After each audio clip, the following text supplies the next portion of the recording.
Say that Mr. Musk, what he says is absolutely factual. We have no information on that though whatsoever. What was offered, what was not offered, who was offered to, how that process went. That's information that we simply don't have. So I believe him.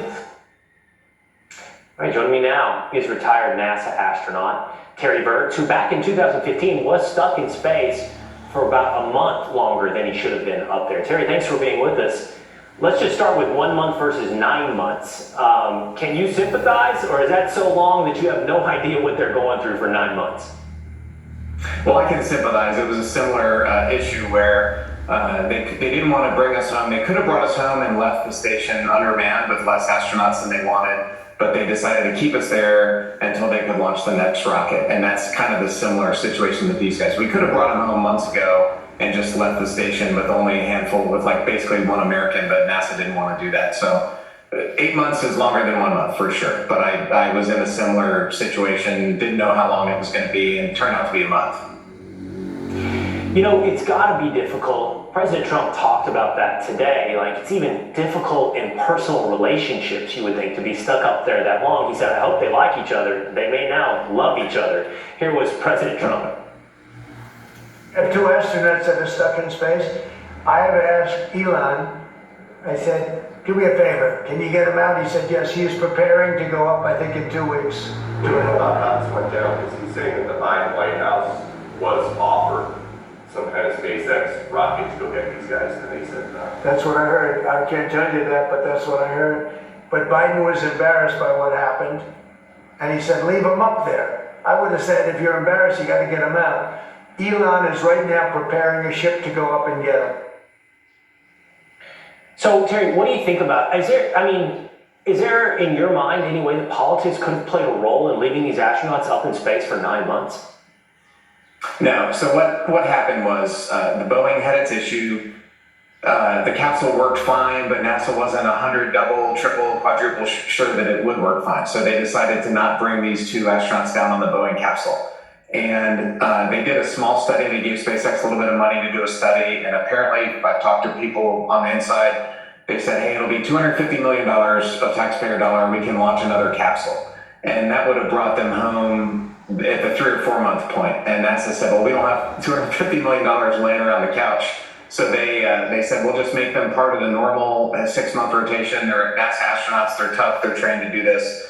So they got, they got to stick around for $0. We didn't have to pay any extra money. Elon's not launching them something. This capsule was already launched last fall. But what this really says, Will, and I think this is really important, let's make NASA not political. Like Republicans like NASA, Democrats like NASA, everybody likes the moon and Pluto and Jupiter and galaxies. Like, let's get politics out of this. And this is really a poster child for massive multi-billion-dollar government contractor CEOs should not be best friends with the president. I mean, the conflict of interest there, it gives conflict of interest a bad name. It's corruption. So we need to back away, give NASA the breathing space to not be political, and just make smart safety-based decisions and not political-based decisions, because, astronauts are my friends.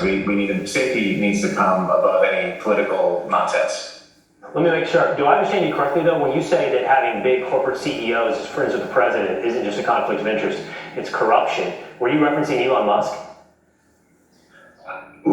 Yeah, of course I am, yes. And so if you have... So you think it's corrupt, Terry, that Elon Musk is helping the president out at various different efforts, including DOGE, but one of those efforts includes using SpaceX to bring astronauts home? Well, no, what SpaceX is doing is great. I love what SpaceX does. It's amazing what they've accomplished. For sure, that's not corrupt at all. What the problem is when you give one contractor information to all government information, the other, Boeing and Lockheed and Northrop Grumman may not appreciate that. And of course, you would never want to give one contractor. We have rules about this. There's actually ethics and laws. And to give one government contractor all of this data is insane. It's kind of the definition of what you shouldn't do in America. That's what happens in Russia and other countries, but that's not what we should be doing here.